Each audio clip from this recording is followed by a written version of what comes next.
Well, now to that major blizzard slamming the Northeast, with at least 7 states declaring states of emergency. Some areas seeing more than 2 feet of snow, along with powerful winds and more than 500,000 customers without power. ABC's Rena Roy has the latest from New York City, which is still getting hammered with snow. Wet, heavy snow and high winds battering the Northeast as a powerful winter storm impacts millions of Americans. I can't believe how much snow is coming down. Multiple major cities brought to a standstill.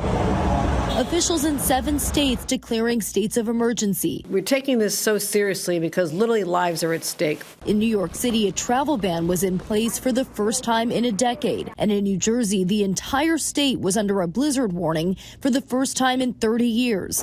In some areas, winds gusting more than 80 miles per hour and up to 3 inches of snow falling per hour at some points. ABC's Matt Rivers braving the conditions in Boston. We got the ski goggles on this morning. The wind here is absolutely whipping. We're right in the middle of a downtown Boston that is completely empty at this point. You can see lightning in Long Branch, New Jersey with thunder snow. And air travel has been majorly impacted, with more than 10,000 flights canceled across the country through Tuesday, and it could take days to get things back up and running as normal. Rena Roy, ABC News, New York.